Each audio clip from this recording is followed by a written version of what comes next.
If you could please keep your speaker on mute unless you're speaking, that would help us very much. And also, I'd recommend having your Zoom set in speaker view.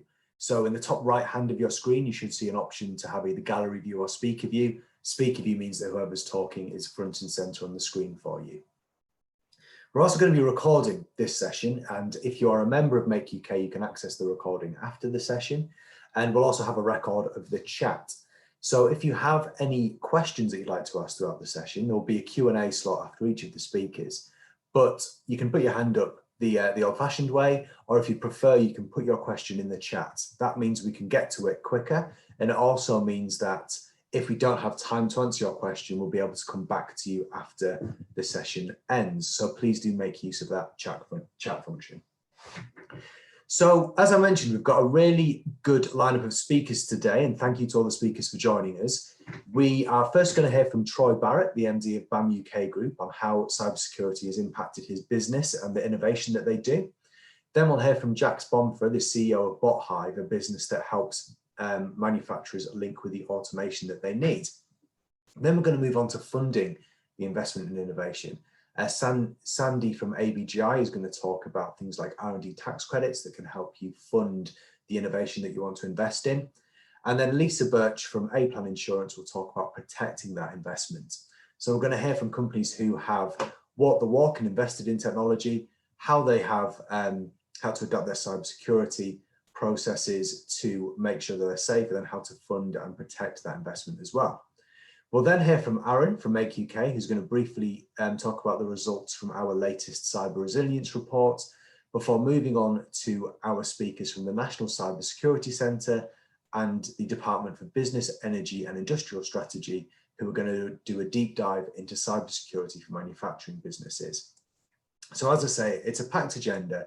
If you have any questions, put your hand up, put them in the chat, and our speakers will be more than happy to answer. So before I make us run over time at the first hurdle, we'll hand it over to Troy. And Troy, I'm sharing your slides, aren't I? So I'll just get those up for you. That's great. Thanks, Stephen. Are they shared yet? I'm still looking at everybody. Oh, you're muted. Yeah, give me a second, Troy. My computer's just a moment to grind to up. I don't think we'll ever get used to living on Zoom. It'll be nice when we're all sitting in rooms together. Here we are. Yeah, just there we go. There we go. All right. Firstly, thank you, Stephen and Make UK for asking me to speak on this topic, which is pretty important. And also good to see Jacques from Bot-Hive. I know we've spoken a few times about automation and robotics, and you guys do some pretty interesting stuff. And some of our investments, which I'll briefly talk about in this short presentation, involve automation and robotics, and how we think about cybersecurity potentially impacting investment decisions, and the way we look at some of these projects. So again, briefly, BAMUK Group owns two businesses, Contracts Engineering and Furnitubes Contracts Engineering. We make other companies' products for them. So we're a contract manufacturer. And then Furnitubes, we shape outdoor spaces, very heavily focused on urban environments. So we get people engaged in urban environments, mostly in the UK, but also in Europe and in America. And then Contracts manufactures the majority of Furnitubes products. So it's all made in the UK. Great, next slide. So what I'll cover, everyone, is first, I want to go through why cybersecurity is becoming increasingly important to both of our businesses and to manufacturing in general. Then I'm going to go on to how we think about cybersecurity in relation to IT, which I think it's kind of evolving quite significantly, how companies used to think about IT and how we're now thinking about IT. And then finally, I've got a few concluding remarks, including how our investment decisions, as I referenced, are increasingly influenced by not just cybersecurity, but interconnectivity, automation, and the like. So at Contracts Engineering, we have over 50 live non-disclosure agreements or NDAs where we're legally required to keep our clients' data safe. We're making their products for them. So it's very important that we have secure IT. I would have said 7, 8, 10 years ago, very rarely did an NDA include references to making sure the data is secure. It's mostly about you destroy it if we ask you to and that sort of thing. Now there's increasingly elements of, we are legally obligated to keep their data safe within a reasonable standard. And increasingly clients, when they do supplier audits of this particular business of contracts, they want to understand what IT security we have in place to keep their data safe, because they're giving us their drawings and their manufacturing drawings and details so that we can make the products. And then at Furnitubes, we have a range of our own products that we manufacture. So we spend quite a lot of time and money and investment in developing new product lines and marketing them. And it's increasingly important that those are safe. With both companies, as is in the case now with many businesses, our data is backed up in the cloud, as it were. So it's backed up into a third-party server farm, which means it's constantly leaving effectively our closed network into another network. So there's a lot more focus on how do we make sure that that data is secure on-site and off-site. One interesting point I thought would be worth referencing, particularly because this is a manufacturing group, as we buy new machinery, one of the selling points we often hear from our OEMs is that they can link in live to our machines. And it's pretty interesting, and it'd be great if we could do it, and they can get real-time data to avoid unexpected breakdowns and to better manage the machines to improve and maintain very high uptimes.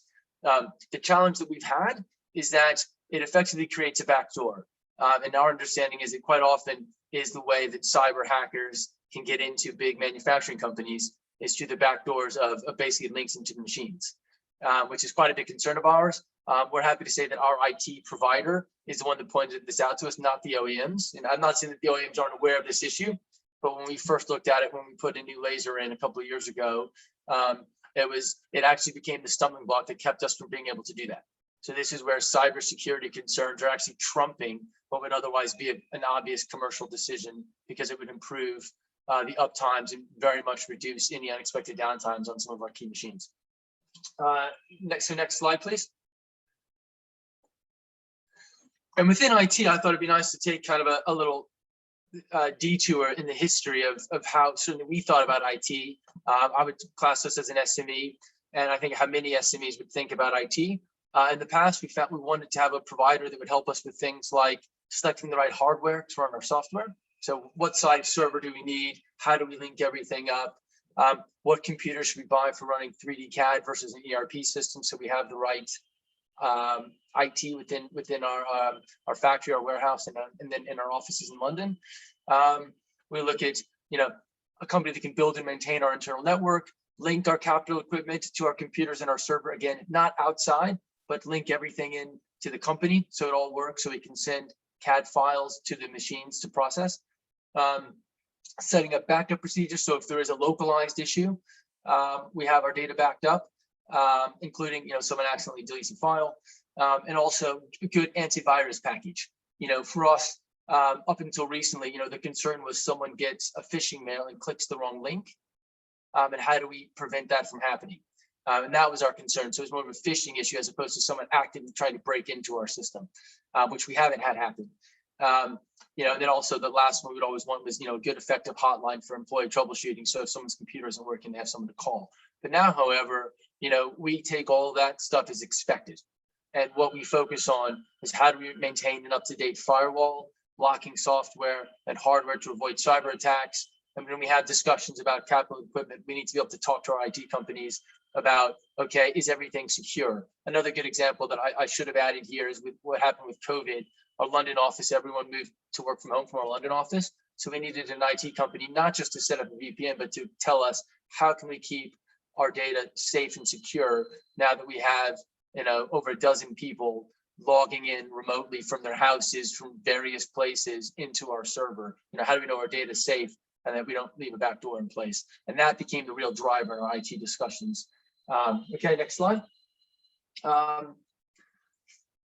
Both companies, we invest quite a lot of money back into the businesses, and nearly every investment decision we have now has quite a big IT component. I see IT very broadly. It could be from linking to our OEMs, buying new software packages, training and the like, and kind of across the board, whether it's new machines, new CAD software, we constantly have to think about how do we make sure that this data is secure. And again, this is something that, even 5-6 years ago, that wasn't really on the radar for us, that we thought that was an issue. Again, it was more about making sure people didn't click the wrong links, as opposed to someone actively trying to take our data and doing some sort of ransomware attack, which is becoming all too popular these days at big companies and small companies.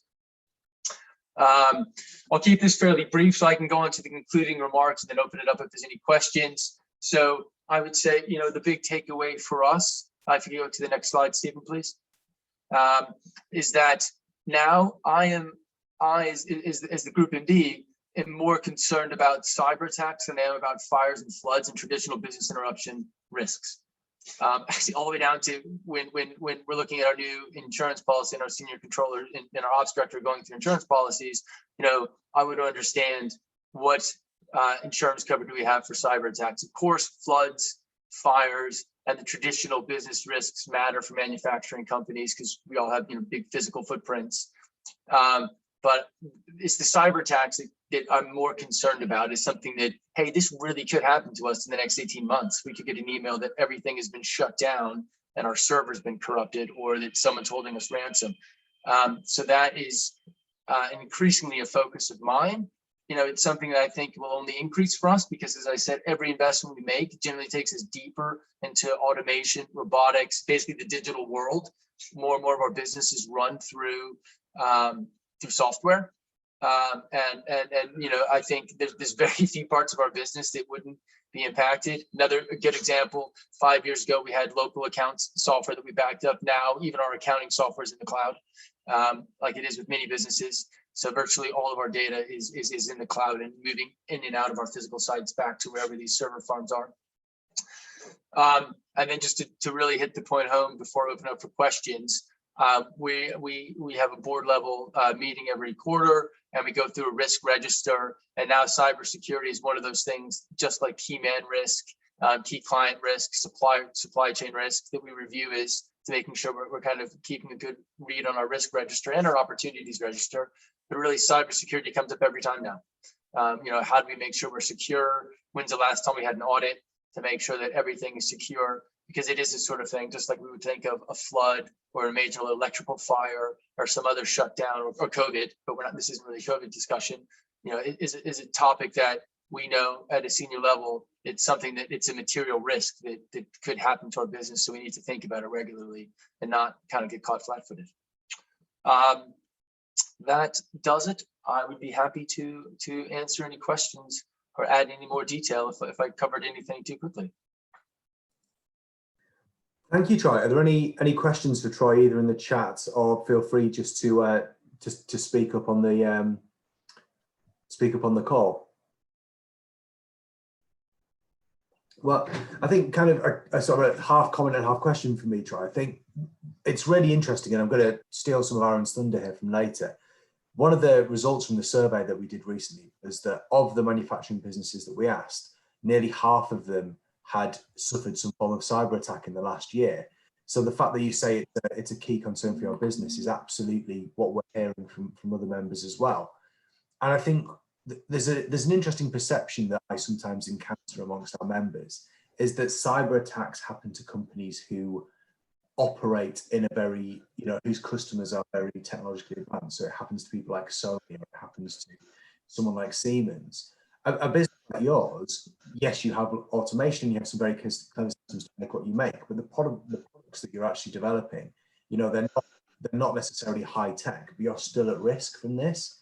And I think it really underlines the fact that businesses of all shapes and sizes are suffering from cyber attacks and are at risk. Yeah, I think it's much less about being high tech, more about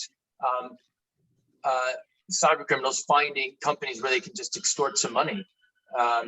So, they could go in and say, wire us some amount of money, often, unfortunately, in some sort of cryptocurrency, so it's not really traceable, or we'll keep your system locked down. And our systems, it's all run off an ERP software. Production planning is done that way. Purchasing, accounting, quoting. We have huge amounts of drawings and files that are required on a daily basis. We use NC code for all of our machines, so it's basically data heavy. But not necessarily nowhere near as technologically advanced as a Rolls-Royce or Siemens. And I think that's really what they target. And, what business nowadays isn't data heavy? Thanks, Roy. So we've had a couple of questions in the chat, which I'll just field to you now. Just to answer, Jonathan's asked a question about what we mean about the cyber attack I mentioned in our survey results. I'll leave that to Aaron because he did the survey and wrote the report, so he can go into that detail in his slot later. But Brett asks, do you, Troy, do you feel that putting services in the cloud is more secure than on premises? I am no cyber expert. I think leaving them on, I am more comfortable having them on the cloud. Similarly, we run all of our email off of Google. Rather than a localized server like a Microsoft Exchange server. I think Microsoft has changed. So I'm certainly not the expert on that. I feel like it's kind of the way things are going. And I think it's a sort of thing where there are definitely pluses and minuses of using the cloud. But I would say in 5 years, it's the sort of thing where who doesn't put something up into a large data cloud to be stored. So it's but there are absolutely risks that come into play. And having good, again, the way we look at it, we say, look, I'm absolutely not an expert in IT. So we focus on finding an IT support company that are experts on cybersecurity, so that they can help get us comfortable that when we do put stuff in the cloud, because we kind of have no choice because of, we have a few different sites and we need easy access and not be too reliant on local internet connections or access to one single server on one site. We really count on them to say, we're going to put your stuff in the cloud. Here's how we keep it secure. And of course, there's a higher expense from that side, but in the round, we view it as a really smart investment. Brilliant, thank you. And the last question that we've got time for is, again, quite a pertinent one. Does your board see cybersecurity as a collective responsibility, or is it an IT issue? Oh, it's collective. If someone were to hack our company, I mean, it impacts so many elements of the business. So everyone agrees it's collective. I'd say we're fortunate to have a good group of board and some other investors, and we all appreciate the risks that exist. So yeah, we take it pretty seriously. Brilliant. Thank you, Troy. And Troy, I know that you have to leave before the end of the meeting. So if anyone does have any other questions for Troy, feel free to pose them to him in the chat, and I'm sure he'll do his best to answer them before he has to head off. Thank you. Great. Thanks for having me, Stephen. I'll go on now. Cheers. So without further ado, Jack, we'll hand over to you. Jack's from Bot-Hive, one of Make UK companies, and yeah, over to you. We can see your slides. Okay, great. Thanks, Stephen. Cool. Yeah, well, firstly, just to echo what Troy's already said, yeah, thank you to Stephen and to Make UK for the introduction and the invitation to come and present today, guys. And thank you, Troy, for that first session. And yeah, we're big fans of what you guys have accomplished so far in your digital journey. I know your story well, so. Yeah, you're a kind of model SME of how to go through the digital transformation process. So yeah, big shout out. Okay, guys. Yeah, well, Stephen's asked me today to talk not so much about cybersecurity, and thankfully not, because I'm definitely not an expert in this area. But really to sort of tee up the wider conversation around sort of the automation and digital journey. And then the experts who hopefully will follow me can obviously talk more intrinsically about cyber risks, cybersecurity, and cyber intelligence. But yeah, I guess the next sort of 10-15 minutes or so, I just want to kind of tee up the overall conversation around digitalization, and then hopefully that provides some context for kind of where increased cyber risk may appear in your organizations. So quick snapshot of me, guys. Yeah, I'm Jack, as Stephen's already introduced me, as I'm the CEO and co-founder of Bot-Hive. We are a technology company who support businesses through adopting robotics, automation, and kind of wider Industry 4 ecosystem. On a personal level, I'm a dad, average runner at best, and yeah, pretty bad cook. So I kind of three things to note.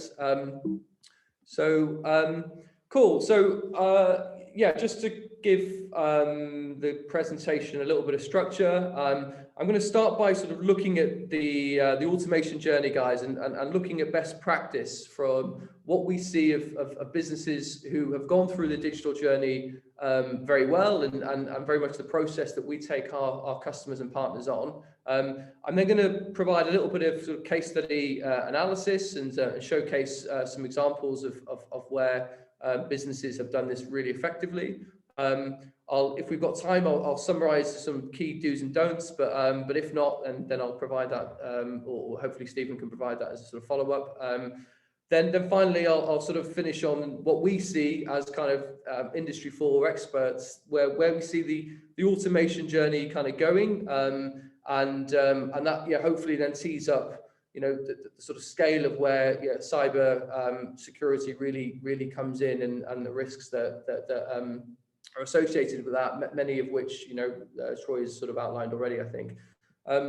So let's start with the kind of 4 key stages that we see any organization, large or small, should look to undertake when they're you know, setting themselves up for this digital transformation process. So the first area is really around understanding, you know, what is your current and existing sort of digital and automation maturity. And the first, you know, element of any shift and change of process is really to understand what your kind of short, medium, and long-term objectives are. That may sound pretty straightforward, but the amount of organizations, particularly sort of you know, SME manufacturers that we work with, that jump straight into looking at, you know, I've got to improve the efficiency or the, you know, overall operating efficiency of this particular cell, investing in that area, and then not really understanding the kind of longer term repercussions or even the wider cycle implications of you know, increasing the productivity on a particular area, and very much, you know, the whole cybersecurity issue and the implications of that also come into it. So really thinking about where is your organization going, what is the kind of key ethos and philosophy behind all of this. I think those things need to be, you know, spat out and really written down pretty carefully before any process begins. From that, it then becomes far easier to understand, okay, what sort of team culture, what skills do you currently have, where do you need to outsource, where do you need to insource, and recruit within, and all of that, guys, yeah, in our view, does require a bit of what we call a marathon mindset. You know, this journey doesn't happen overnight, so it's a process of clearly defined goals with a longer term aspiration set out.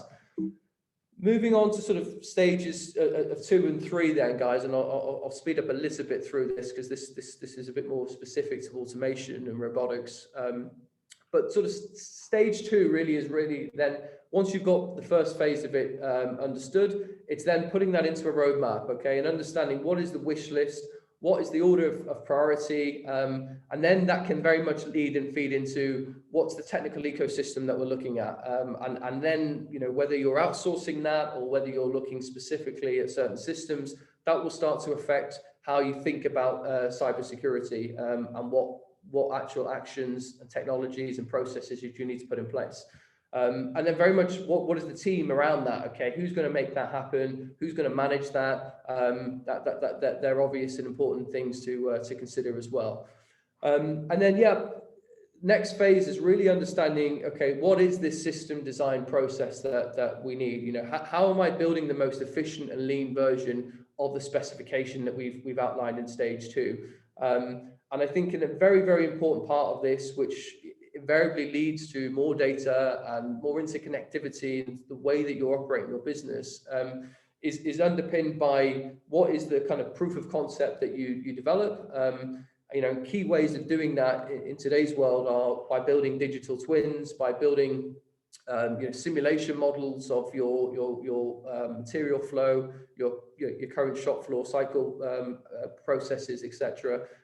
So I would encourage anyone going through a digital journey. I know there's a lot of IT managers potentially involved in today's conversation as well, but really thinking about, okay, before we invest, how do I build a proof of concept? How do I build digital simulation models or twins before I start to kind of invest more wholeheartedly? Because you're going to learn a lot in that process.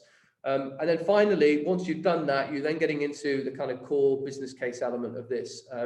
And having done stages 1, 2, and 3 well, it becomes far easier to actually analyze, okay, what is the overall cost process? What are the potential returns I'm looking to get? And very much where do the risks, of which, of course, cyber risks come into the fray, all fit within, is this an investment that's worthwhile, and how do I optimize it, etc.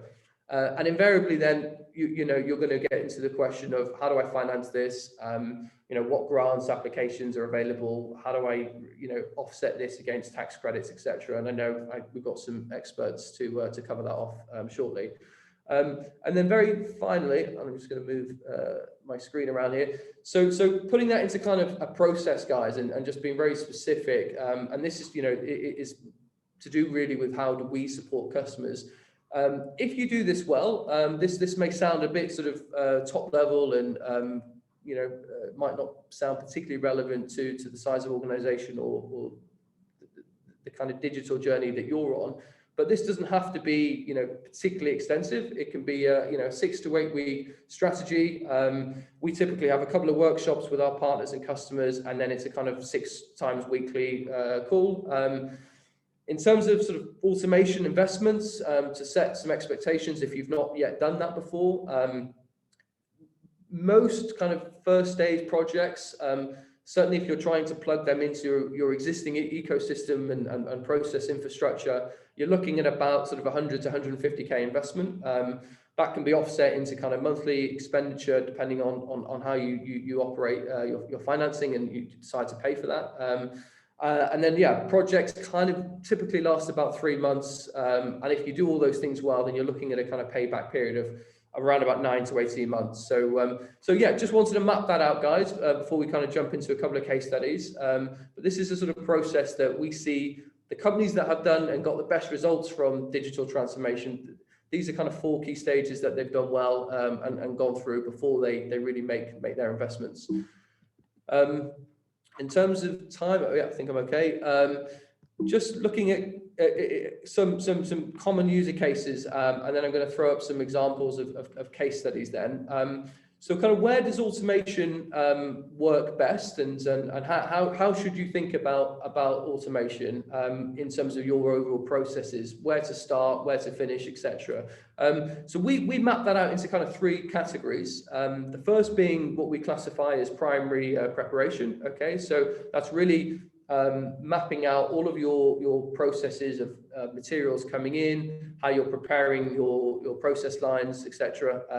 That's kind of phase 1. Phase 2, which typically is where it gets a little bit more complex and requires more thinking and more design and system engineering, is very much applying automation into the actual assembly and production of what it is that you manufacture. Don't get me wrong, there's typically most bottlenecks kind of sit in this area, and therefore most organizations will look at automation in this area. But typically that's where there's a lot more integration required into your existing processes, and therefore this typically can lead to more costly and complex automation projects. And then thirdly, and I've kind of ring fenced that in a slightly different color, the end of line is the sort of final area that automation typically is operating in. And we see most companies that go on the automation journey successfully tend to start here on the basis that the processes and the actual complexity of the technology are far more off the shelf and readily available and transferable in end-of-line solutions. So when you're mapping out your digital journey, have a think about those 3 processes and stages. I'm now going to sort of just jump into a couple of case studies, guys, of examples of businesses who, like Troy's business, have done very well with bringing in robotics into their business and starting that Industry 4 journey. And wanting to really stress the point, as is always the case with these sorts of conversations, that this doesn't just have to be for large businesses with very high throughput requirements, etc. It can be very SME orientated in the way that you go about automating your business. A good example is a company called Morris Brothers, who manufacture concrete press machines. They're based in Stoke, real SME, less than 50 employees. And basically, they had a large kind of contract order come through from a client actually based in Turkey. The actual throughput requirements of what they needed their systems to be able to operate were just out of remit, really, in terms of what their human operator level could facilitate. So they really needed a robot system to feed in to their concrete press machines to basically produce the target of 4,500 slabs a day. They realized, obviously, as I said, that human operators would not be able to facilitate that. So they invested in a robot machine, in a palletizing in-feed machine, which fully delivered. Interestingly, once that was proven as a process, they actually sold the full system to the end customer, who was able to put the whole infrastructure in their business. And that goes to show that manufacturing is evolving from single workshop type process into, okay, well, if I can provide the skills and the technology to you to be able to do it yourself, then that way we can create much more efficient processes and reduce the overall footprint required to manufacture what it is that you might be producing. Another example of another UK company based in Buckinghamshire is a company called BEIS. They manufacture balloons and party products, essentially. Their motive and requirement to automate was very much based on a price competitive issue. So they sell into a number of high street retailers, and in those procurement conversations, their customers were basically saying, look, there's too many cheaper alternatives to what you can do. So rather than sort of losing out to those contracts, BEIS decided to invest in automation to reduce the overall costs of their production, and they've done that very successfully with a series of different collaborative robots. The payback period for them was a 9-month period. They reduced their overall cycle cost by over 20%. And interestingly, they've also become a lot more resourceful and have been able to reduce the waste. So quite often, again, it's an important part of the proof of concept process. Quite often, the benefits of automation outweigh or even unforeseen at the point to which you're first investing. Automation can often lead to benefits outside of the core area that you're looking for to benefit from. So again, that's why we think going through this sort of proof of concept phase is very important. And it will give you a full open overview of exactly what benefits can be achieved and potentially what areas you need to think a little bit harder about. Final one I've got is a company that manufacture LEDs or LED display technology for bus displays, tube stations, etc. A company called Hanover Displays. They were looking to re-onshore again to reduce the cost. They previously outsourced most production to Malaysia. Again, it's been a topical conversation or point of conversation over the last 12 months about the process of re-ensuring certain elements of your supply chains or even your manufacturing outputs. And that was an example and the case for Hanover Displays, who saw massive upturns by investing in automation. It enabled them to service their customers far easier because all of their production was being managed in-house. So I'm going to skip through the do's and don'ts bit, guys, just for time's sake. I'm finished on the kind of, where is automation going and just share some thoughts on that, which hopefully then feeds into, the longer term opportunities and risks that are affiliated with further advancing digitalization. So automation is becoming increasingly more flexible, guys, okay? And it's doing that because it's being governed by, IoT systems. It's becoming connected with much larger operating systems. So each robot or conveyor system, CNC machine, etc., rather than seeing that as an individual cell, it's being connected into a much larger ecosystem, which in turn gets connected with ERP systems, your manufacturing execution systems, etc., which is enabling manufacturing to becoming a lot more flexible and adaptable. But of course, all of that is part of a cloud ecosystem. It's part of a wider connectivity of data. So yeah, the importance of cybersecurity is increasingly significant because you've got to protect all of that. Your reliance upon, as Troy already said, third-party systems and partners is also increasing. Okay, so having the right security infrastructure to surround that is also very, very important. So kind of key themes, as I said, automation is becoming more flexible, it's becoming more accessible and affordable. So really, we would encourage all businesses to begin this journey if they've not yet done so already. And then some final thoughts, really. The idea of production being a repeated process, again, is in our view something more of the past. Production's becoming a lot more customer centric, okay, and that means that depending on the customer requirements and project, you can manipulate your production a lot more freely and flexibly based on the customer's requirements. And then lastly, sort of two final thoughts. Of course, within all of that, manufacturing is becoming far more sort of data rich, and hence why this meeting today is an important one. And the know-how of how to manufacture is also becoming a lot more transferable. So really ensuring that the knowledge of how you manufacture things is implemented into data and data intelligence, that then enables you to be able to move that information not just within your own organization, but to your partners, your customers, etc. Which again, all of that needs to be protected and thought through. So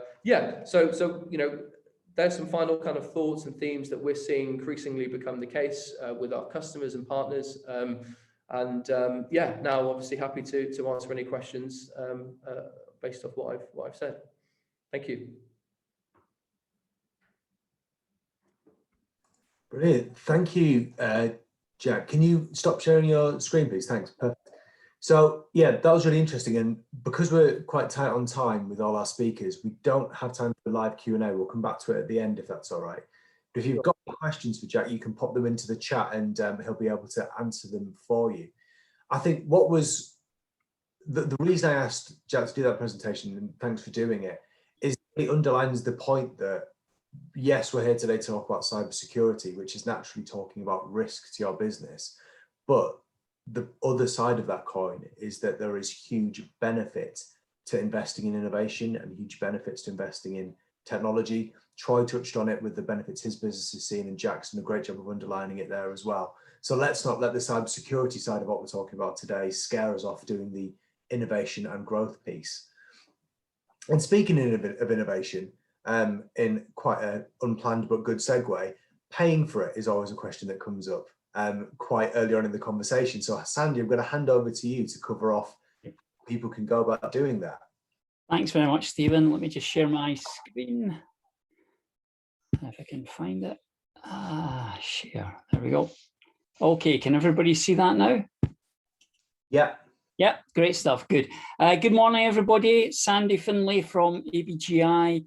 I just want to take a couple of minutes to talk through some of the ways that you can reduce the cost implications of both Industry 4 or modernizing manufacturing projects, and as part of that, the cybersecurity bit.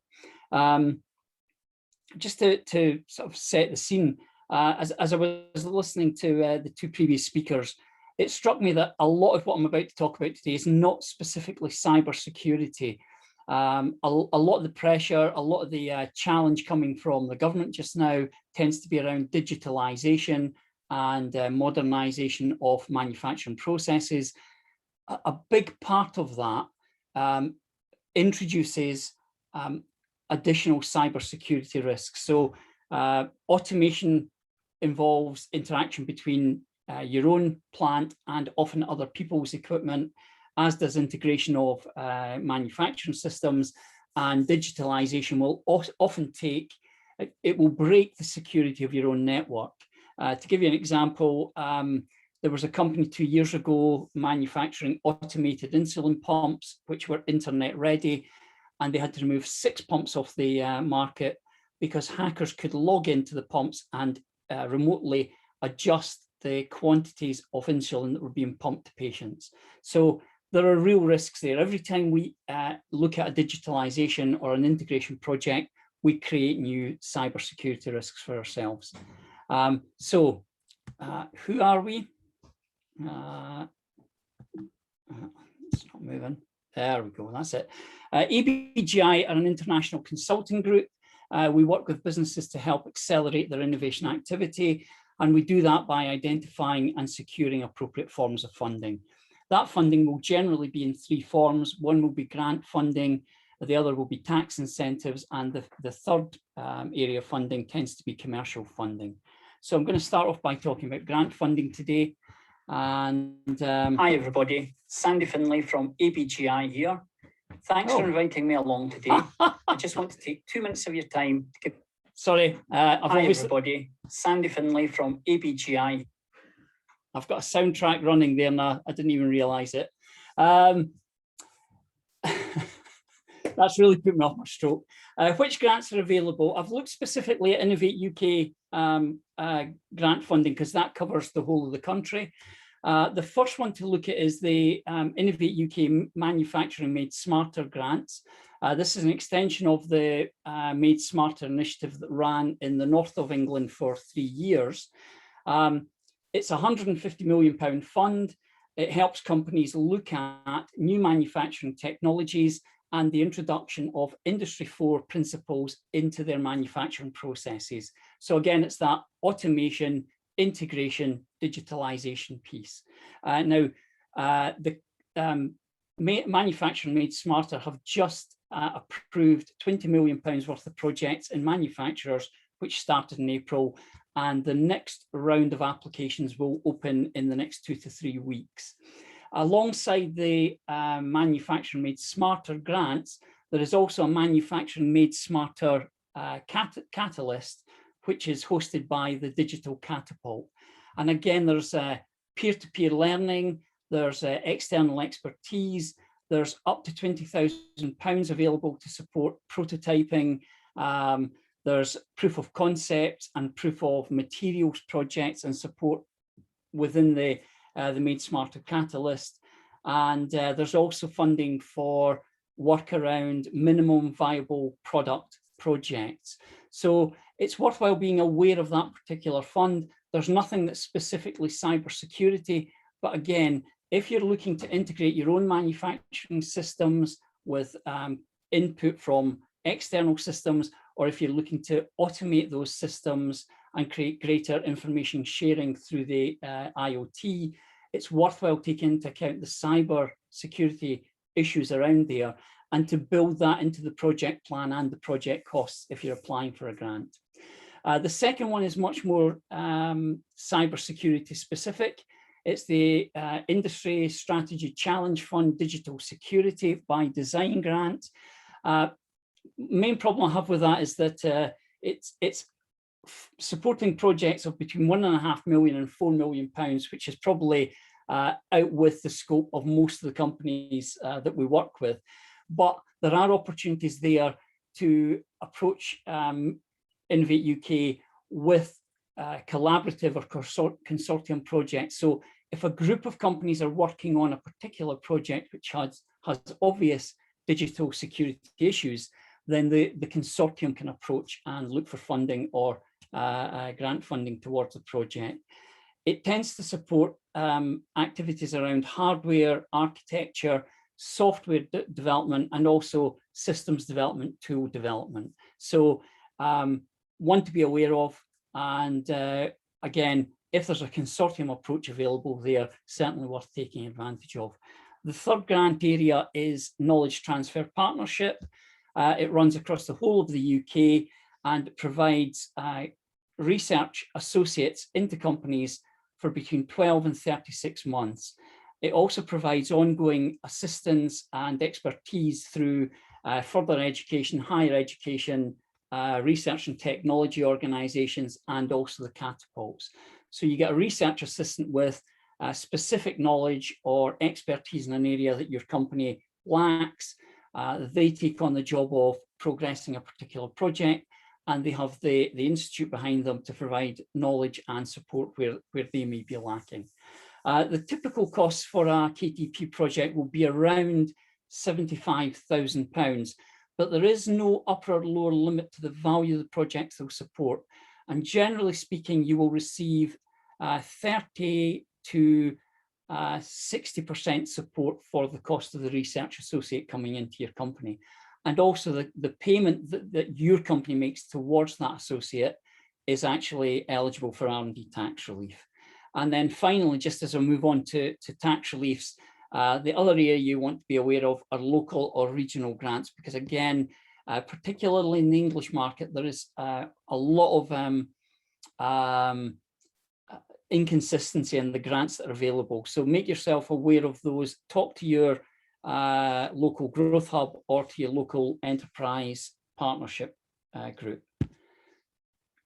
The next area we want to talk about is tax reliefs, and I want to briefly touch on R&D tax relief and also on capital allowances. I won't go over R&D tax relief because we all know what it is.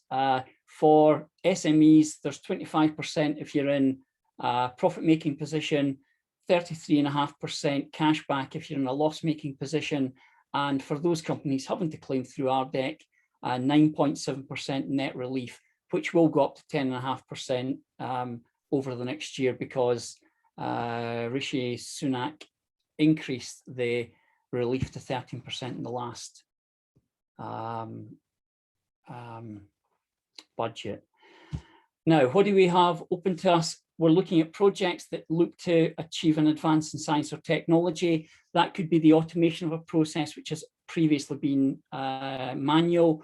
It could involve replacement of traditional technologies with new technologies. It could involve machine learning, so teaching robots how to handle components more delicately to avoid damage in the process line. Those advances require a scientific uncertainty. That's all the technical challenges you have that leave your engineers scratching their heads and deciding that they need to do some research or systematic investigation, and the costs on the right-hand side that can be supported. What I would say is that a lot of our clients traditionally thought that R&D tax relief was all about product development. The reality is that more and more of the eligible spend we have now is actually in Industry 4 projects, so process improvement or process innovation projects. The types of things you want to be looking at there would include introduction of sensors into manufacturing lines to improve capture of information regarding the performance of machines or maintenance requirements. It might be the introduction of robots into manufacturing lines, the introduction of additive manufacturing, or the use of things like digital twinning to actually speed up prototyping and make simulation and testing of prototypes easier. So capital allowances, I'm just conscious Hi, of time. everybody. Sandy Findlay from AB. Sorry, this was a Hi, everybody. This was a presentation I used in April for a rail group, and I forgot to take the soundtrack off it last week. Come on, there we go. Just wanted to touch on capital allowances. The 1 million. Sorry, we need to be aware of the recent changes to capital allowances scheme. The government has increased your annual investment allowance of £1 million to the end of this year, and the purchase of computer hardware, including servers, will contribute towards that annual investment allowance, and it also qualifies for the super deduction. The introduction of a 130% super deduction This will teach me not to cheat in future and use other people's slides. The super deduction of 130%, also computer hardware qualifies for that. So again, just be conscious of that.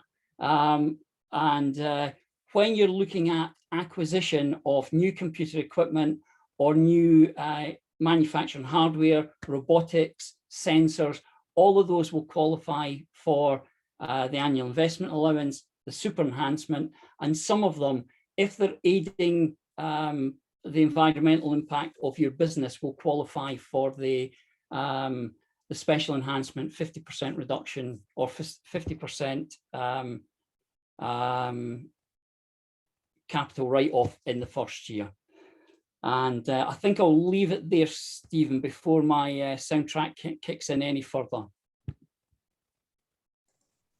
Yeah, well, thank you to both, Sandy. Yeah. It's funny, whenever you're on a Zoom call where you're talking about anything remotely technological, there's always a technology issue. So there we are. Got a minute or so if anyone's got any quick questions for Sandy, or you could pop them into the chat. Yeah.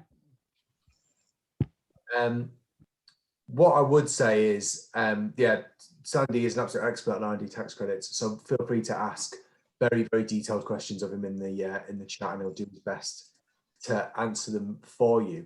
And I think underlining what he said there, as well as our previous speakers explaining the opportunity of investing in technology, actually doesn't have to be as you might have thought, because there's a lot of financial support available to you. So unless there are any last minute questions, we can hand over to Lisa next. And Lisa, I'm driving your slides, aren't I? Stephen, I might be able to do it myself, actually. Let's just see if this works. Famous last words. There you go. Let's press share. There we go. Is that working? Oh, there we go. We're there. Fantastic. Brilliant. Thanks, Stephen. Good morning, everybody. I'm Lisa Birch from A-Plan Insurance, and I'm going to talk to you about cyber and how to protect your business. Obviously, we've heard from all three speakers concerns about cyber security. Just a quick overview of who we are. Some of you may have come across me or heard me speak before. We are a partner to Make UK, and we are still owned by Howden. However, on Monday, we rebranded as A-Plan Corporate after we purchased A-Plan Insurance a few months ago. So effectively, we're still the same, but we just literally have a new name. So A-Plan Corporate, which you will start to see more and more. Now, I do have a question. Stephen, have we got a poll, the poll set up? Ah, fantastic. Right, so this really does stem from what Troy was saying early. So who buys fire insurance? And the responses are coming in quite, yeah, as expected. Is that it? Is that the final? Do I have to click on share results? No, everyone can see them now. Everybody can see it. Okay, brilliant. Yeah, why am I asking about fire insurance when this is cyber? Troy Barratt covered that off fantastically.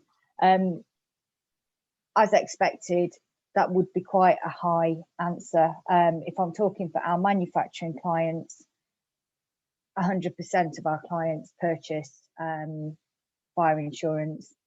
And not to steal the thunder from Aaron, who'll be speaking next, but the Make UK survey suggested that just 57% of manufacturers buy cyber insurance, and 47% of manufacturers have suffered a cyber breach, and no doubt will have suffered some costs connected to that. How many companies have actually had a fire that have bought fire insurance?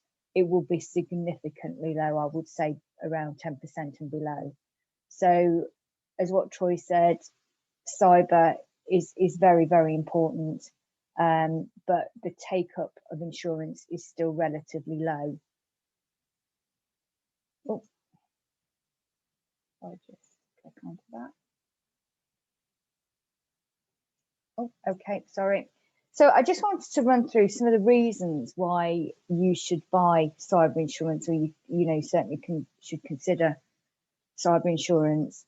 It isn't a traditional insurance policy that we all know, whereas you suffer a loss and then you get rebated for repairing whatever's been damaged, etc. There is a service element given to cyber in respect to incident response. So if you have a cyber breach, then there's services that are attached to the policy. I do mention the human element, and again, Troy was talking about the services that he looks to use to make sure that data and everything is safe. However, the majority of losses that we see are from humans. More and more as you go into robotics, you'll be using cyber to drive production. It's a connected world, and if a cyber attack does affect your production, it ultimately will affect your bottom line. A traditional business interruption policy is there for fire and flood, etc., but not for cyber attacks. So you would need a cyber policy. Social engineering, we're seeing more and more losses. People, the criminals out there are a lot more sophisticated than they used to be. Again, with cyber extortion and ransom.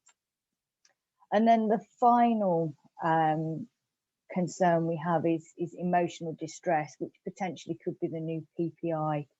This is where somebody has been victim of fraud, or their data has been held by a company that's been victim of fraud.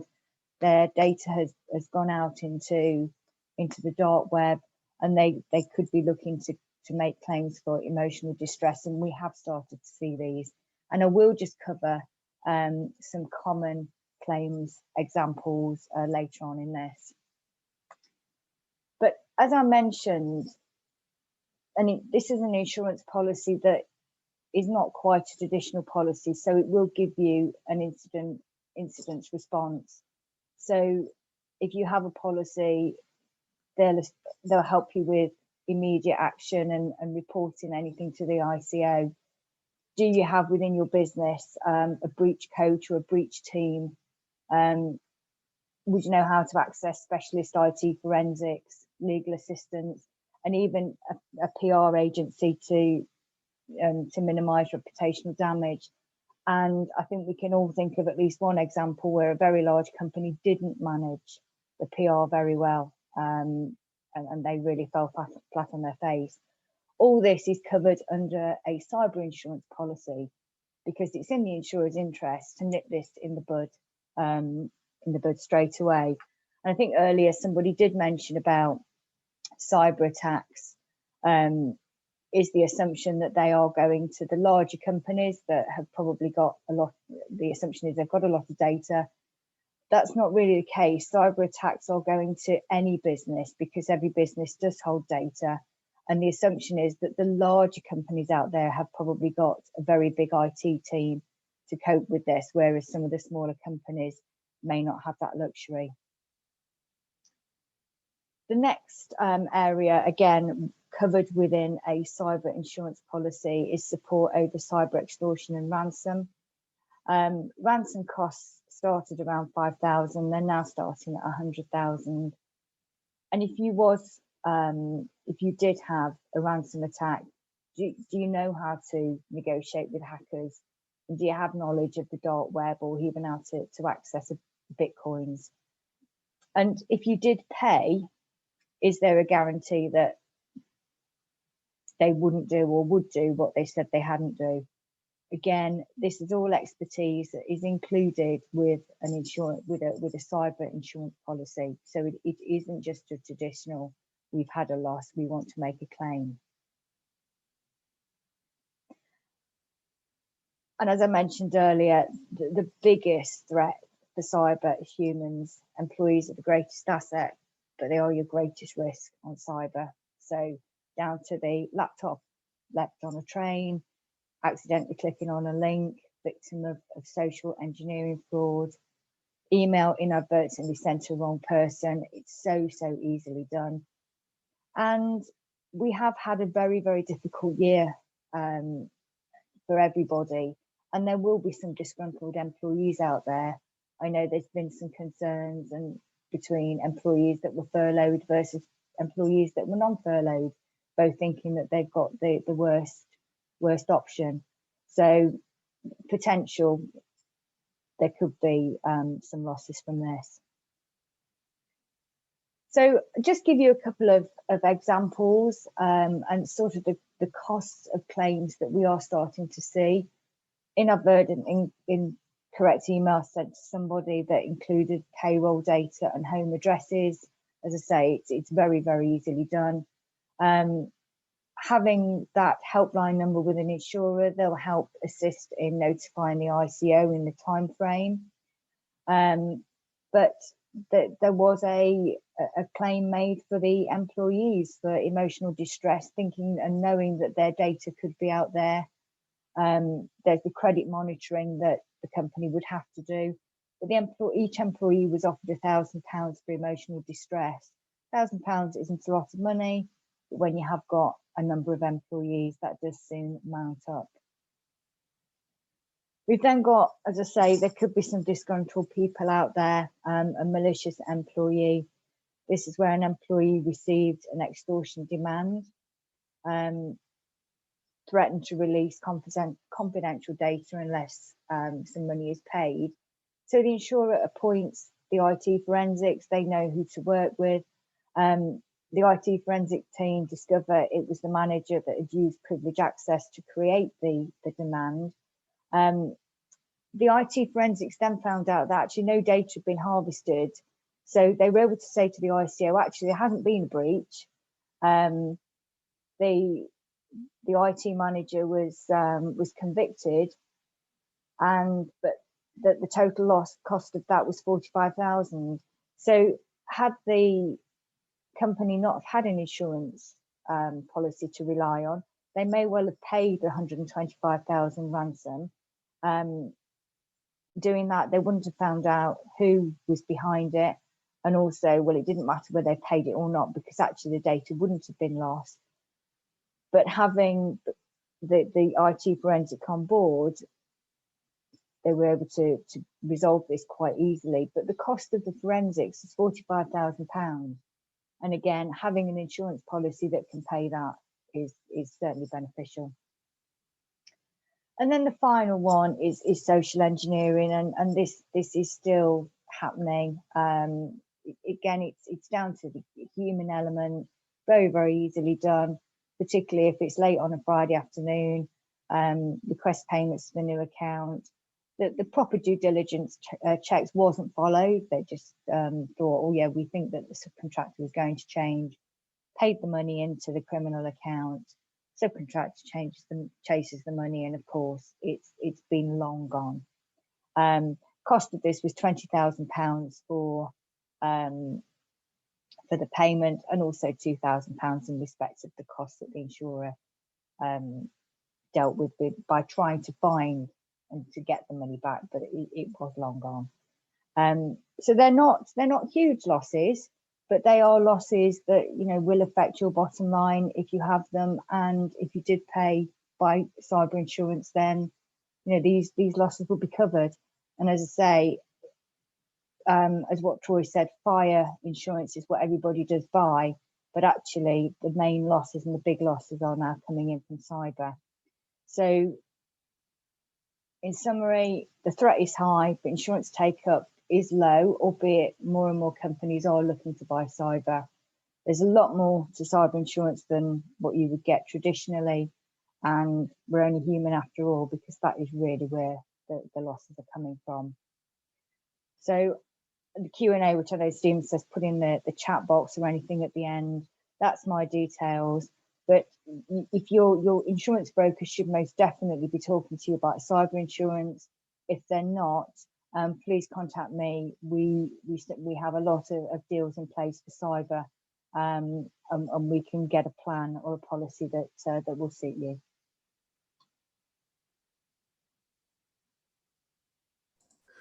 Brilliant.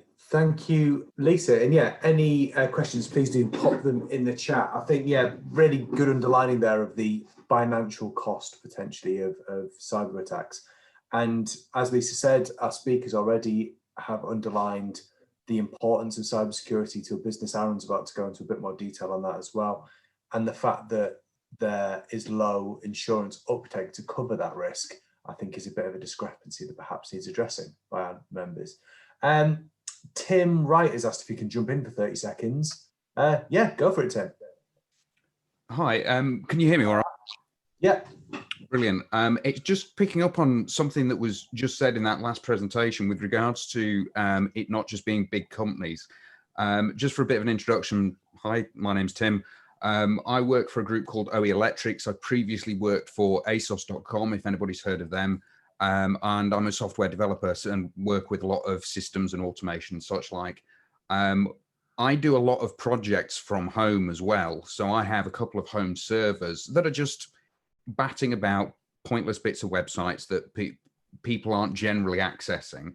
But one of the things that I've noticed on there is you get these automated bots that just sort of come along and poke holes into your systems to see where those backdoors are.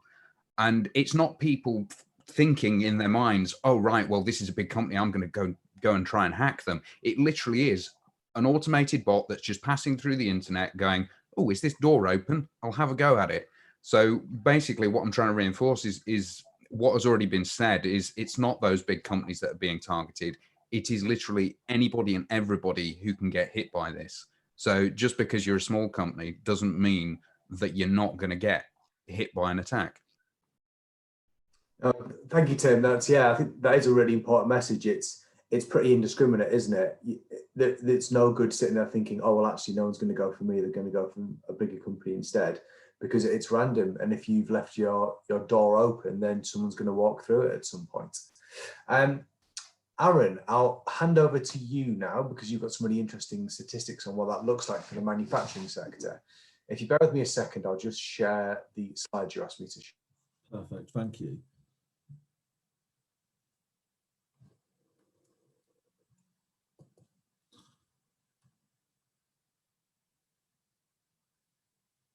That's perfect. So just quickly, I'll offer a quick introduction and just thank you for the invitation, Stephen, and the opportunity to speak to Make UK members and highlight our cyber security report that was launched last week. I'm Aaron Maran, Policy Manager for Make UK and lead on cyber policy for Make UK. The next, I'll keep it short. Appreciate there are far more stellar speakers following me. We've had some really good company and member interventions before me as well. But if we could just pop onto the next slide, I'll be able to run you through some of the key statistics and key findings from our report. As you can see, and as mentioned previously, the manufacturing sector is one of the most targeted when it comes to cybercrime. This is probably comes as no surprise, mainly due to the valuable IP that many businesses store and the data that many businesses store along with that. And that also, as supply chains become more and more interconnected, it obviously extends throughout the manufacturing supply chain. A point that was raised previous was almost half, so 46% of manufacturers have experienced a cyber attack in the past 12 months. That can range anywhere between an attacker gaining provisional access and then being pushed back by a cybersecurity system, all the way through to data or IP loss. Just a quick response to Tim's earlier question around would that include a phishing email? So it didn't include a phishing email. I think I could probably speak fairly positively and say everyone on this call has seen an uptick in receiving phishing emails, but it'd be anything from clicking on that phishing email link to obviously full access being granted. Of companies that faced a cyber attack, 63% faced a cost of up to £5,000 and 22% faced a cost between 5 and 25. and unfortunately 6% face costs of £100,000 plus. It reinforces exactly what Lisa was saying, the need to have sufficient systems in place, but not only systems, but also insurance to protect your business against any potential risk. There's no point of hoping that it won't happen to you, similarly to the example that Lisa actually mentioned around fire insurance. It's best to be safe and have systems in place to protect you from any potential risk rather than waiting for the risk to appear. Cybersecurity, a definite positive in our survey or our report as well was cybersecurity has moved up companies' agendas since the start of the pandemic. 61% of businesses now have a designated board director responsible for cyber, and 40% are now saying that cybersecurity is a far higher priority since the start of the pandemic. Again, both of those are positives.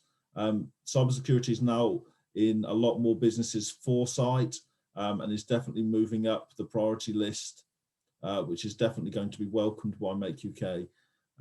Moving on to the following point, manufacturers are now facing a lot more external pressures to show off or demonstrate their cyber robustness. 43% of manufacturers have been asked by a customer or supplier to demonstrate their cyber security. This used to be previously mainly when companies were bidding for government contracts. For example, if you were to put in a tender for an MOD contract, for example, there'd be obviously requirements to demonstrate your cyber robustness. But a lot more of the larger companies now are asking their suppliers to demonstrate their cybersecurity for the pure fact that a lot more machines now are interconnected and you're dealing with extremely valuable IP. 1 in 8 companies say that cybersecurity is preventing them from adopting in digital technologies. I think it's extremely important and vital that obviously we overcome these challenges in order to encourage greater adoption. So as previous speakers have mentioned and highlighted the benefits of further digitizing, I think obviously cybersecurity needs to be at the forefront of businesses' minds when they look at increasing or investing in digital infrastructure. It's important to keep that aspect in mind when you are looking to invest. Almost two-thirds of companies cited cost as being the biggest barrier to becoming cyber secure. I think it is vital that businesses look at costs against the potential cost of a cyber attack. I also think it's worth considering that when you're able to demonstrate your cyber robustness, it could potentially open up new markets / sale opportunities with new customers or new suppliers, winning new contracts, etc., etc. And I'll probably end on this one, which is I think what's key to stress at this is not only is it obviously important for you to have a cyber security system in place. One, it doesn't necessarily have to be a costly system as long as it's fit for purpose. But also, I think along with obviously a robust cybersecurity system, it's extremely paramount to obviously adopt a no-blame culture. It's no good just having these systems in place. But as Lisa actually mentioned in the previous presentation, a lot of it is around the human risk or the human threat. So empowering employees to report phishing emails or to report when they've left a laptop on a train or sent an email to a wrong recipient. I think it's extremely important to empower your employees to highlight and to report these potential risks at the earliest possible stage in order to prevent any data or any access being granted. More than happy to share the report with all attendees at the end of the session, and equally happy to answer any questions now or at a later point. Thank you very much.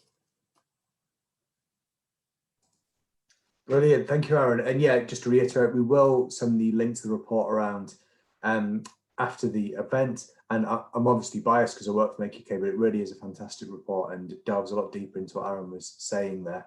So well worth a read. We are a bit pushed for time, so we won't do live Q&A now, but again, any questions, please put them into the chat. So we're going to hand over to the speakers who are going to have the rest of the session now, and they're from the National Cybersecurity Centre and from the Department for Business, Energy and Industrial Strategy.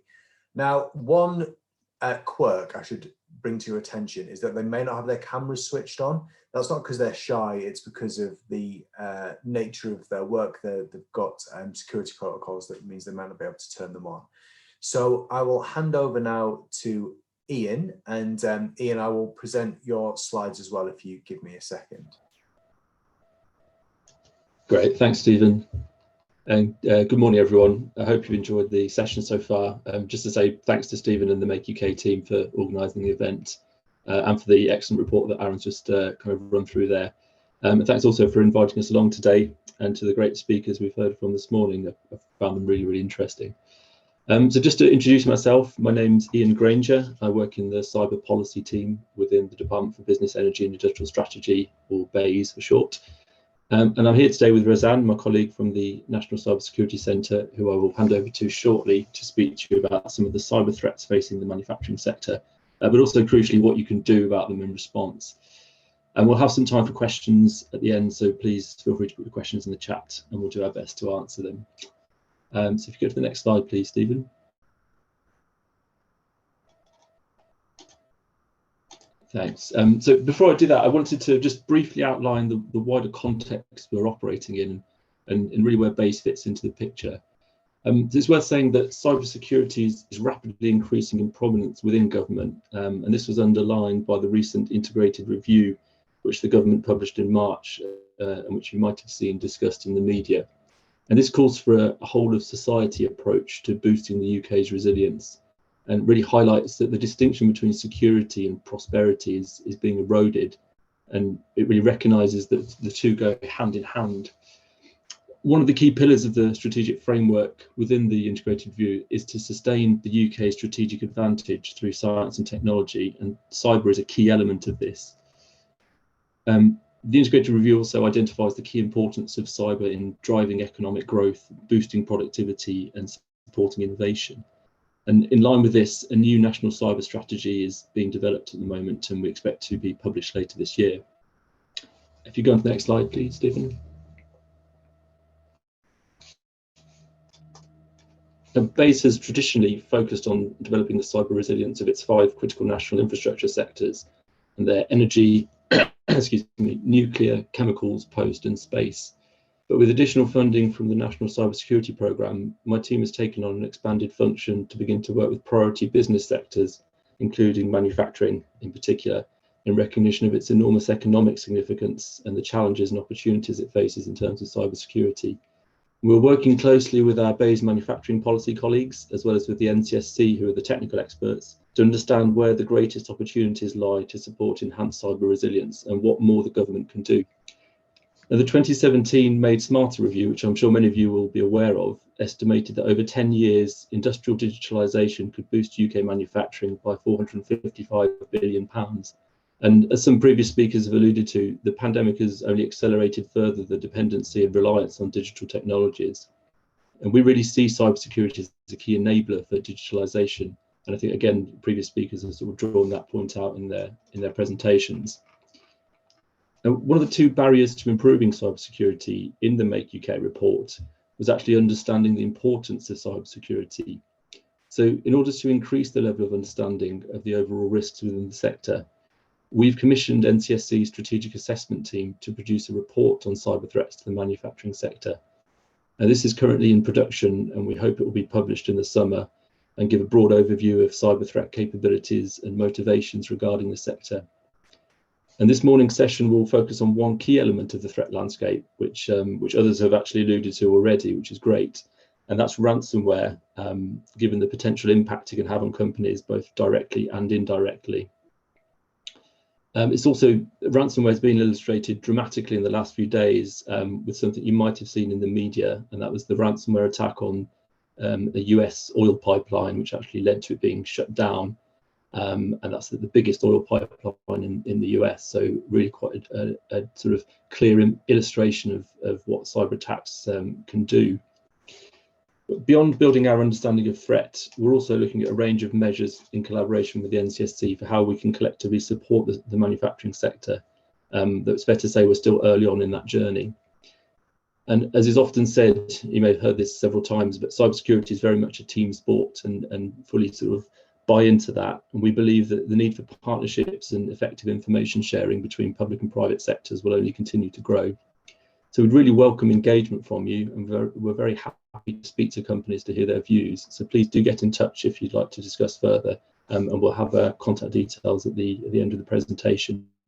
So I'll hand over at this point to Roseanne from the NCSC, and obviously happy to take questions at the end of the session if you've got any. Thanks very much. Thanks, Ian. Can I have the next slide, please? Yeah, so this is a stat taken from the Make UK survey and document that Aaron mentioned earlier. So 47% of manufacturers have been subject to a cyber attack or cyber incident in the last 12 months. So it's almost half of all manufacturers in the UK, which is a really high number. But there are things you can do to help reduce the impact of a cyber attack or cyber incident, and I'll touch on them later. But first of all, I want to kind of carry on from where Ian left off. Was talking a bit more about ransomware and the kind of threat to the manufacturing sector in particular. So can I have the next slide, please?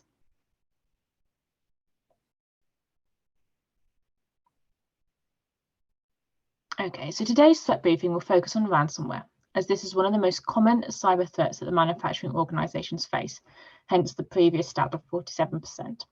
It is also an area where we have seen the threat evolve the most. Ransomware has been a long-standing cyber threat for over a decade, but the evolution of ransomware tactics, techniques and procedures observed in the last 2 years are increasingly threatening the manufacturing and wider industrial sectors, including those from the UK's critical national infrastructure. Next slide, please. So we've just got a short video here to play you on what is ransomware. Yeah, bear with me when I get the video to work, 2 seconds.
Thank you. So that video, normally there would be sound with it, but obviously with Zoom it's a bit difficult, but hopefully you got something from there kind of explaining what ransomware is. So just to cover it off, it's a type of malware that makes data or systems unusable until the victim makes a payment.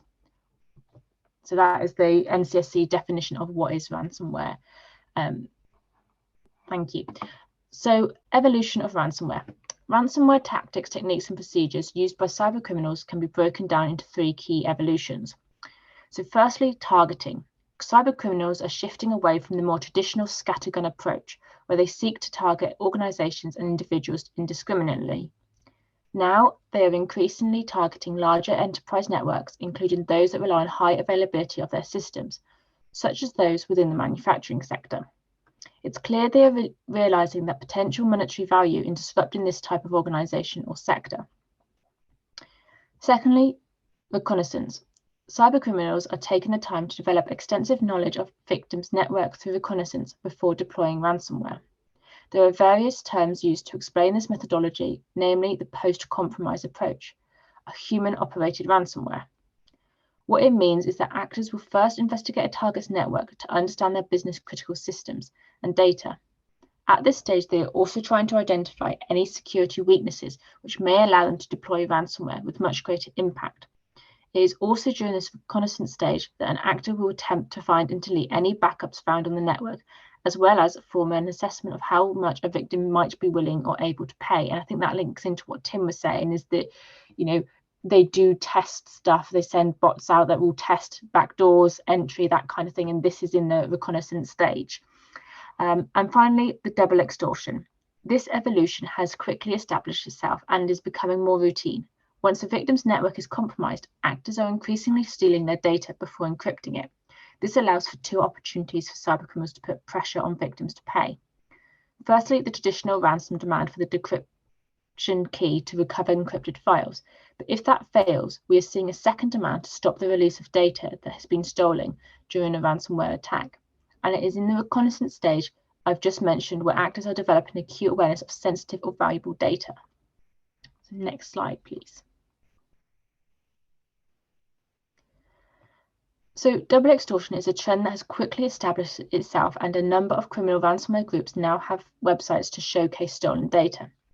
Data leak sites set up by criminal ransomware groups are becoming so prolific and are frequently updated that our industry partners often have weekly activity reports highlighting possible victims. In February this year, for example, media reports suggested aeroplane manufacturer Bombardier suffered a clock ransomware attack and disrupted its IT operations worldwide and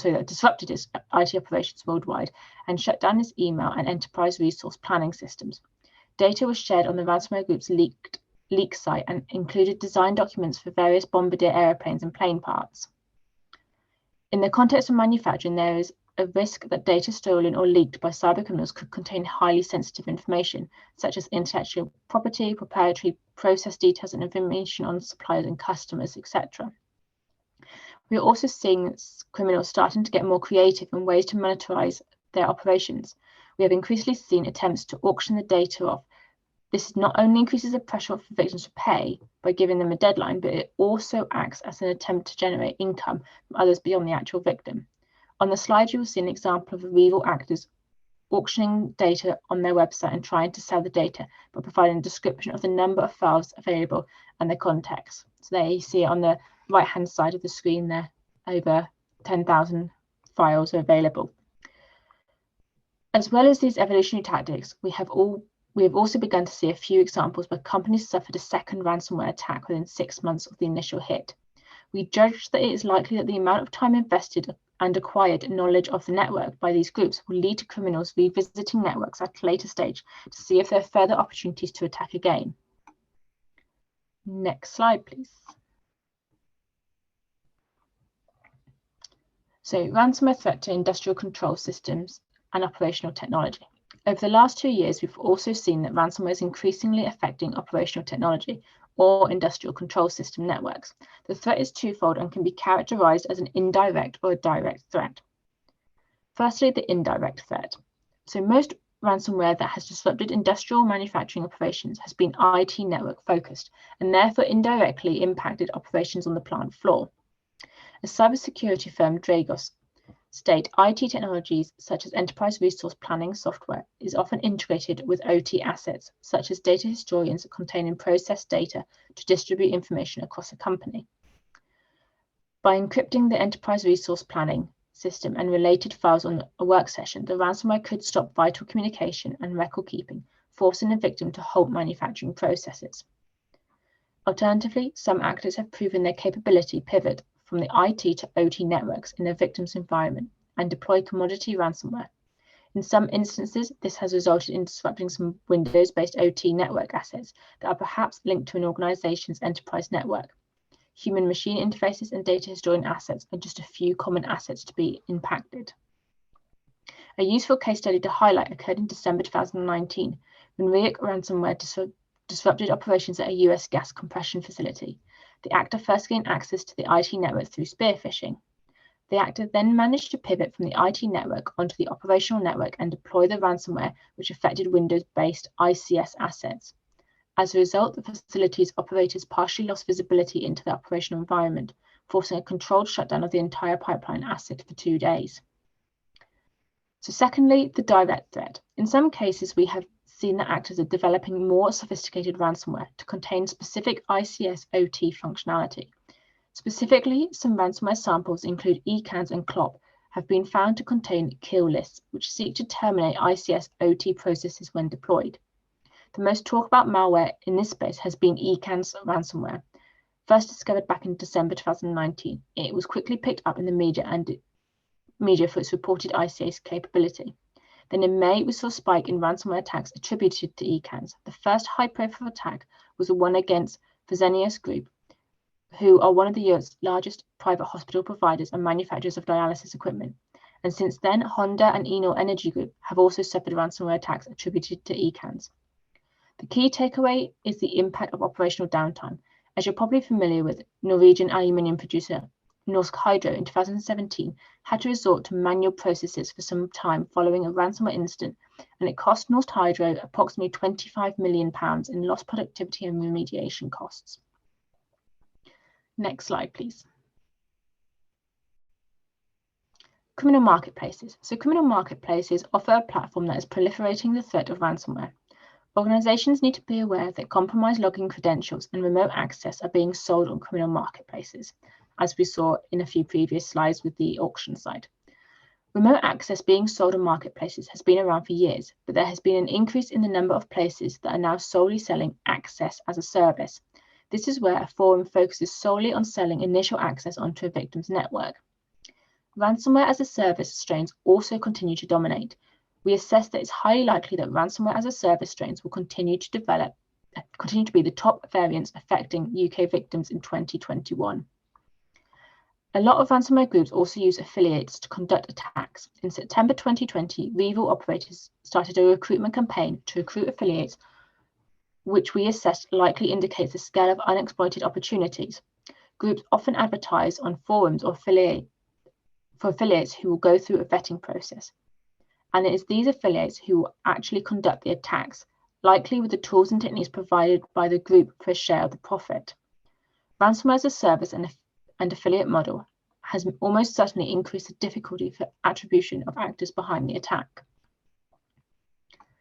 Next slide, please. So threat key judgment. So to wrap up the threat briefing, I wanted to recap and highlight some of the key takeaways. From newer enterprises using ransomware as a service to established criminal groups with a track record of successful payouts, it is almost certain that ransomware will remain a major cyber threat for the next 1 to 2 years. Cyber criminals have evolved their tactics, techniques, and procedures in 3 distinct ways.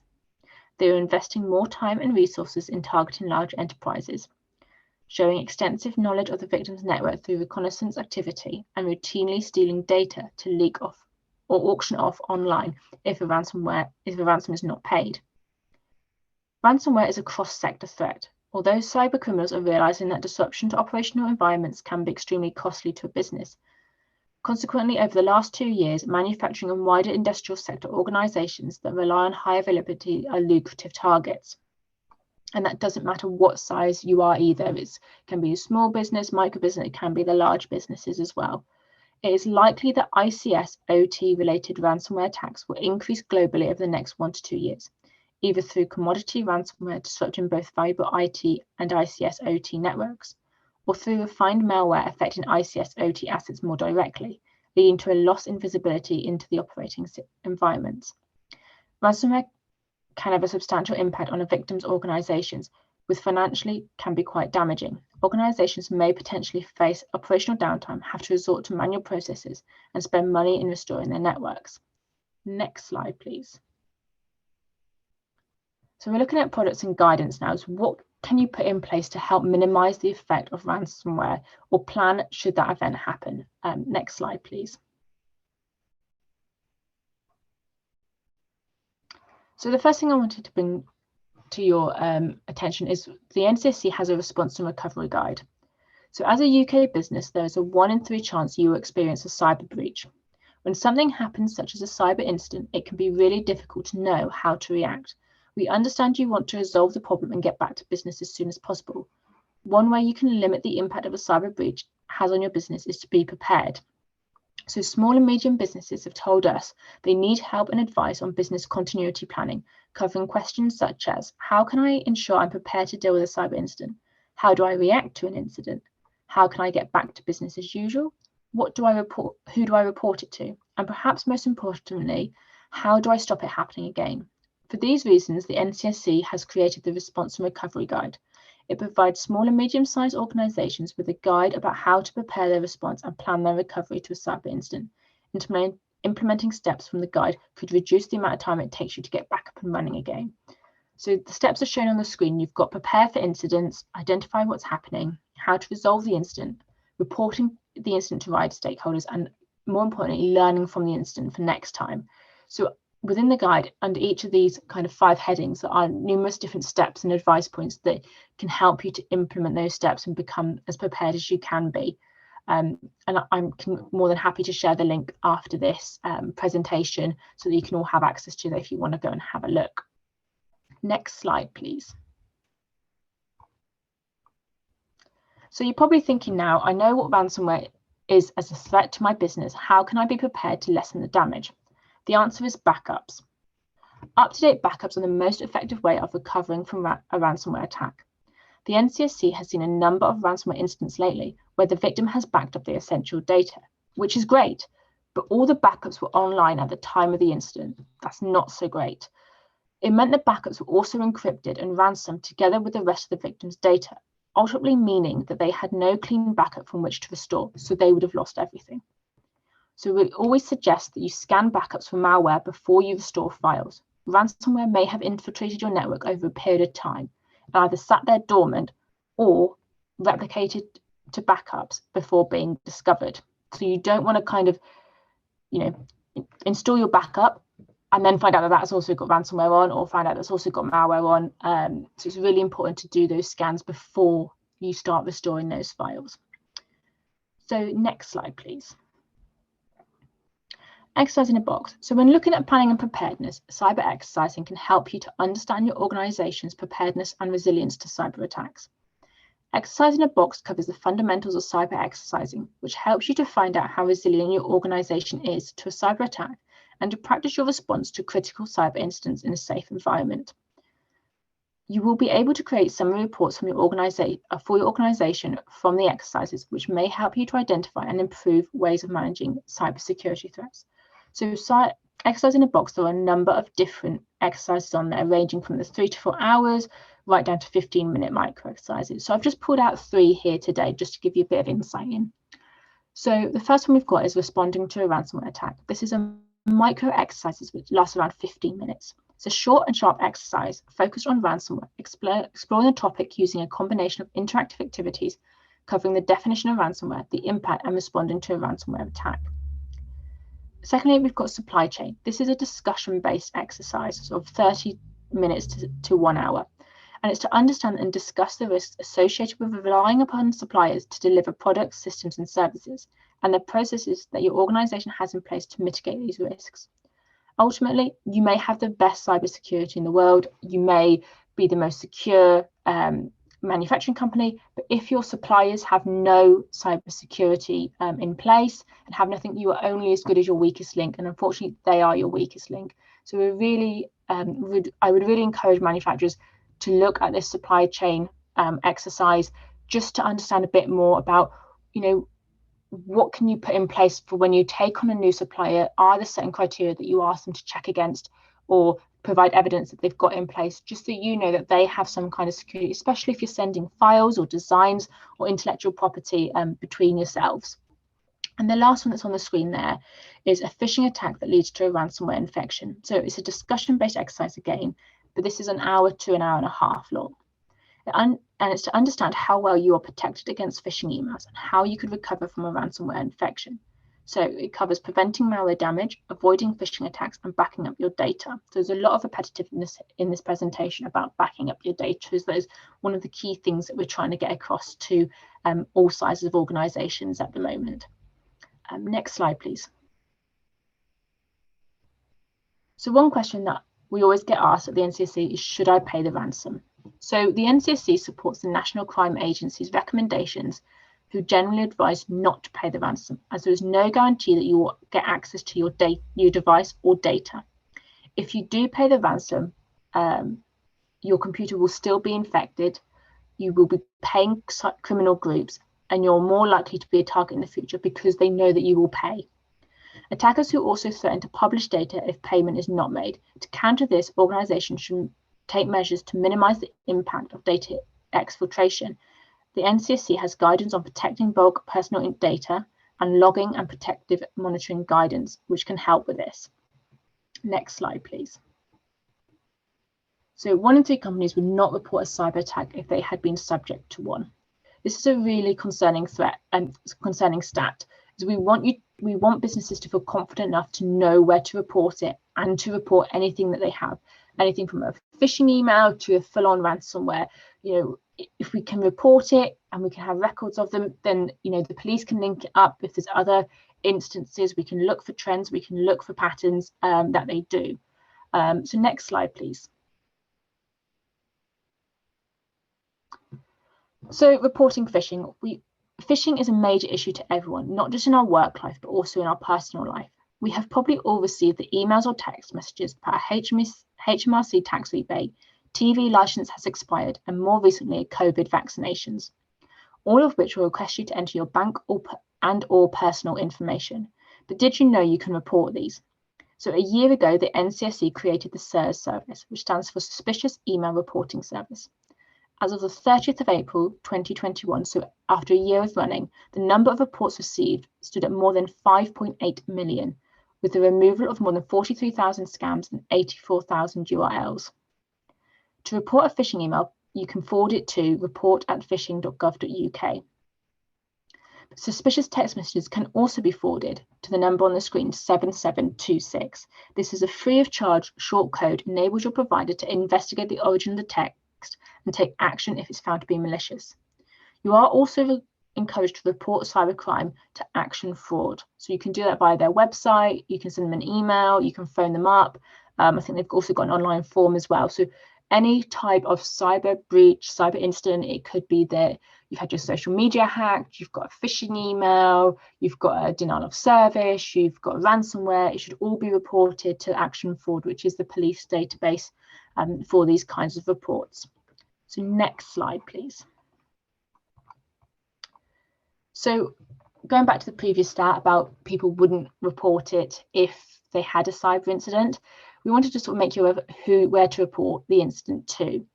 So Action Fraud. Always remember that a cyber attack is a crime, no matter how minimal it seems, such as just social media being hacked. Report it to law enforcement via Action Fraud or through Police Scotland's 101 call centre if you're based in Scotland. The NCSC strongly encourage the reporting of the cyber incident. Many go unreported because of personal embarrassment. However, if a cyber incident has been committed against you, someone else may have suffered a similar crime. The more individuals report, the more likely it is that perpetrators will be arrested, charged, and convicted. Now, any reports made to Action Fraud do stay in their database system. They're not kind of expired after 2 years or anything like that. So it could be that you might have had one, say, today, and in 5 years' time, somebody else might have one, and the police are able to link them together and produce more information on those. The second one I've got on my screen is ICO. This is the Information Commissioner's Office. So there are certain instances that organisations need to tell the ICO about. For example, GDPR, or a privacy and electronic communications regulation security breach by telecoms or internet service provider, a potential breach of the NIS directive, or a potential breach of the EIDAS regulation. So those are the 4 or 5 main things that you would need to tell ICO about if there was a breach. So you need to report everything to Action Forward, but if it's ICO as well. And then lastly, you can report a cyber incident to the NCSC for information or if you require technical assistance. And to do that, you just need to go on the website, and on the top right-hand corner, there is report to NCSC. So reporting to incident to NCSC does not fulfill any legal or regulatory incident reporting requirements. So you will still need to go to Action Forward. You will still need to go to ICO if it's a GDPR or anything like that. And then next slide, please. So, and finally, the NCSC has launched the Small Organisations newsletter. So this was launched in March 2021 as a 5-minute read. We understand that often smaller organisations do not have the budget of large organisations to spend on cybersecurity. The newsletter aims to break down cyber-related issues into bite-sized pieces, which can be read in your coffee break. We want to arm you and your business with the advice and tools to minimise the risk of a cyber attack. Each month, we will cover a different topic and will offer advice and links to further information. So this is the May edition, and we had phishing was the main focus on this newsletter. The April edition had ransomware and some more information on there. Next slide, please. I think that's any questions. One thing I just wanted to highlight to you is that all the NCSC advice, guidance, we've got e-learning, we've got exercise in the box, that is all free and available to everybody. And a lot of the guidance is tailored to particular size of organisation as well. So it's worth making you all aware that there is no cost associated with that. Okay, and then I'll open up to any questions.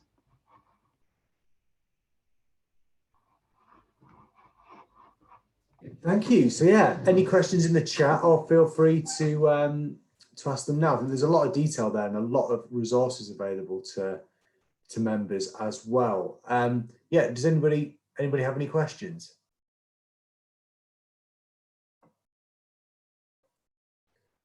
So I've got one, if that's all right, just to put you on the spot a little bit. I think one of the quotes that really stuck with me was about, well, it was before COVID-19. I was visiting a company and we were talking about cyber attacks, and they said we'd been a victim of one, and the MD of that company said that it was the worst day of his professional life. And I was wondering, can you give us a bit of a flavour for those of us that haven't experienced it? You know, what, as a business owner, it might look like when you come into the office one day and find out that you've been a victim of a cyber attack. You know, what are those first steps that happen?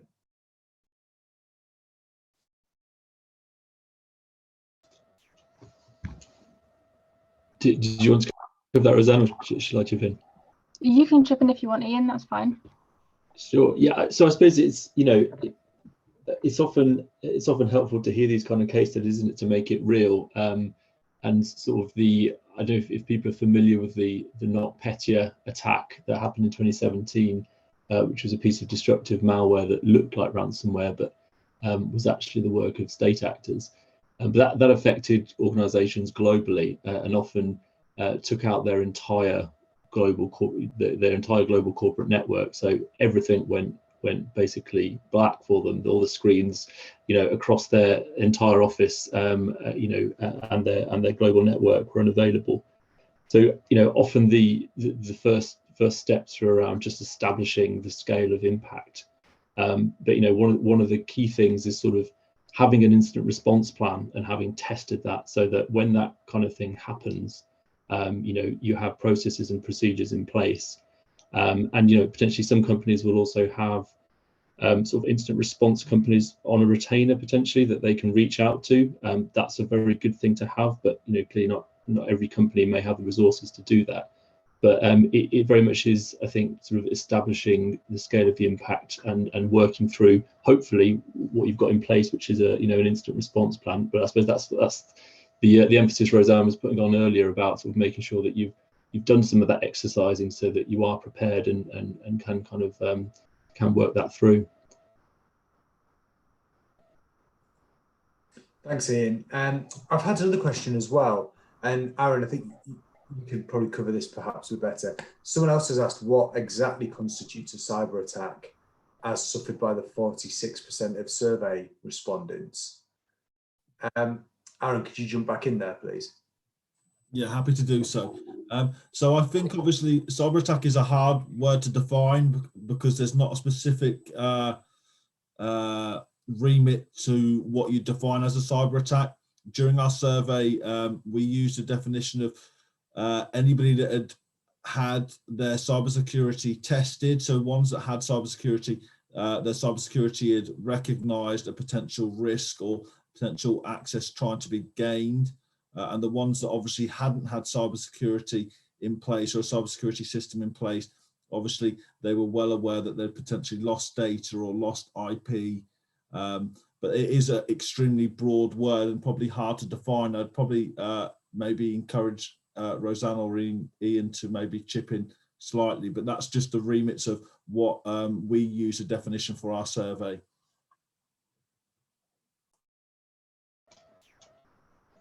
Yeah, I mean, just to agree, Aaron, it is a term that's used differently in many different contexts rather. So sort of obviously cyber attacks that actually lead to material harm, whether that's ransomware or sort of IP theft, versus simply phishing that hasn't been successful. It does depend on different studies taking different views on that. So it is quite it is quite a broad ranging term, which is why it's so key to be clear on sort of on the criteria for reaching that threshold.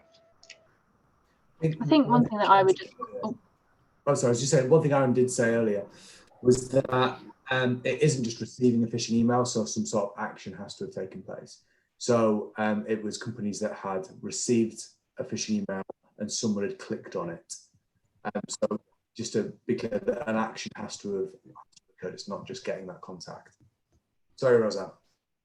No, it was just one thing I was going to add to that is that kind of the NCSC definition of a breach is when a data, computer system or network are accessed or affected in a non-authorized way. So that could easily be just somebody accessing your mobile phone as well. It doesn't have to be a ransom or anything like that. As I mentioned earlier, it could be somebody accessing your social media that's not you.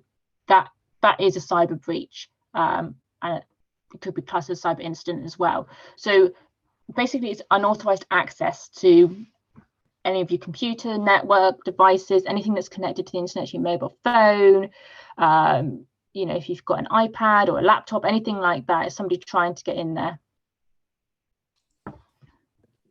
Adrian's asked in the chat, where does Cyber Essentials and Cyber Essentials Plus sit in amongst cybersecurity? Are more manufacturing companies getting certified, and to what level? I'm happy to come in and just give a brief explanation. So we actually worked fairly closely, along with working closely with obviously Rosanna and Ian. We also engaged with IASME, the certifying body for Cyber Essentials and Cyber Essentials Plus, whilst writing the report, and they actually make a comment within the report. But they've definitely seen an increase. Days gone past or in previous years, certified levels of cybersecurity were mainly requested for government contracts to prove your robustness. But now there are more and more private companies or larger prime manufacturers within the supply chain that are requesting certified levels of cybersecurity. What I would stress though is Cyber Essentials or Cyber Essentials Plus is a great starting point, but in no way means that once you've got this certification that it's a tick box and it's done. Cybersecurity should be treated as an ongoing process and should be addressed regularly. Brilliant. Thank you. So I'm conscious we have got 1 minute to go, and I don't think anyone likes to go over time. So unless there are any burning questions, and I can't see anything popping up, I'd like to thank all of our speakers. I think it's been a really good deep dive, not just into the cybersecurity steps to take, but also not forgetting the benefits of investing in that innovation in the first place and how to fund it and protect that investment. So in the post-event email, your members will get a recording of this session. You'll also get links to all the links that our speakers have mentioned and their contact details as well, should you wish to have further discussions with them. And we'll also send some information about how Make UK can support you with your cyber security as well. So thank you to everyone for attending this session today. I hope you found it valuable, and we'll be in touch shortly with the post-event email. Thank you very much. Thanks, Stephen. Thanks all. Thanks, everyone.